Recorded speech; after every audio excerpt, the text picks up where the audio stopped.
जी, मैं इस वक्त मौजूद हूँ Rawalpindi chamber of commerce and industry के दफ्तर में और मेरे साथ मौजूद है चैम्बर के सदर साकिब रफ़ीक साहब। गुज़िश्ता रोज़ जो है वह स्टेट बैंक ने शरह सूद में 3% का इजाफा कर दिया है और इस वक्त शरह सूद जो है वो तारीख की बुलंद तरीन सतह 20% पर चली गई है। इस हवाले से पूछते हैं कि इसके अवाम पे, तजारत पे और मुल्की मईशत पे क्या असरात होंगे। जी, Thank you very much for taking me on board on this important subject. Definitely शरह सूद का 3% बढ़ने से मुल्की मईशत जो है उसको मुश्किलात का सामना होगा। ख़ास तौर पे जो बोरोइंग सेक्टर है प्राइवेटली उसको बहुत हद तक ये मुतासर करेगा और एस्टिमेट्स के मुताबिक ये कोई 3 ट्रिलियन के करीब पाकिस्तानी मईशत को अफेक्ट करेगा। हमने बहुत पहले इस चीज़ के ऊपर आवाज़ उठाना शुरू कर दी थी कि this should be discouraged. Government को थोड़ा सा ध्यान देना चाहिए और इस शरह सूद को इस हद तक आगे ऊपर लेके जाना चाहिए।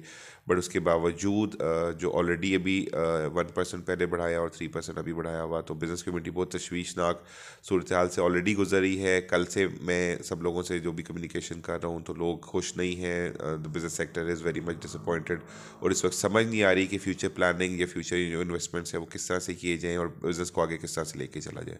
तो रावलपिंडी चैम्बर इसको किसी भी तरह से गवर्नमेंट को एक तरह से एडवाइस ही करेगा कि इस फैसले को वापस लें या जिस तरह से शरह सूद जो थी पहले 17% पे भी थी उससे भी कम। हम तो सिंगल डिजिट के ऊपर बात कर रहे हैं। हम तो since I am in my office हम तो गवर्नमेंट से बात करें कि शरह सूद को सिंगल डिजिट में लेकर आया जाए ताकि बिज़नेस ऑपरेशन जो है फ्लरिश करें और जो बोरोइंग सेक्टर है वो अच्छे तरीके से काम कर सके और मुल्क की जो मईशत जो जमूद का शिकार है ये चल सके।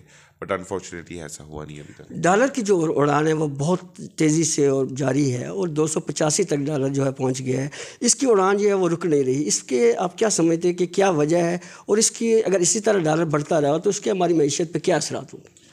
डॉलर तो जी ₹1 भी डॉलर का जब एक्सचेंज रेट बढ़ता है तो डेफिनेटली उसका हमारे एक्सटर्नल लोन्स के ऊपर और हमारे जो इंपोर्ट एक्सपोर्ट है उसके ऊपर बहुत बुरे असरात पड़ते हैं। कल डॉलर का एकदम से इतना ज़्यादा बढ़ जाना एक बहुत तशवीशनाक हालत हो गई थी।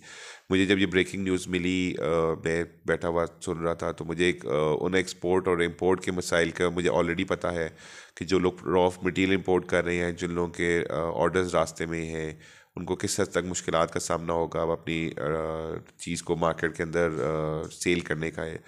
डेफिनेटली किसी भी इस तरह का आप कह सकते हैं कि डॉलर की इंक्रीज़ की वजह से गवर्नमेंट से ज़्यादा प्राइवेट सेक्टर जो है उसको भी एक इन्वॉल्वमेंट होती है। बट ये जो रेट बढ़ा है इसको कुछ समझ नहीं आ रही। मैं जब डॉलर पहले भी इसकी प्राइस बढ़ी थी उसके ऊपर भी हमने तशवीश का इज़हार किया था। हमने अभी भी इसके ऊपर तशवीश का इज़हार किया है कि बिज़नेस कम्युनिटी को इस वक्त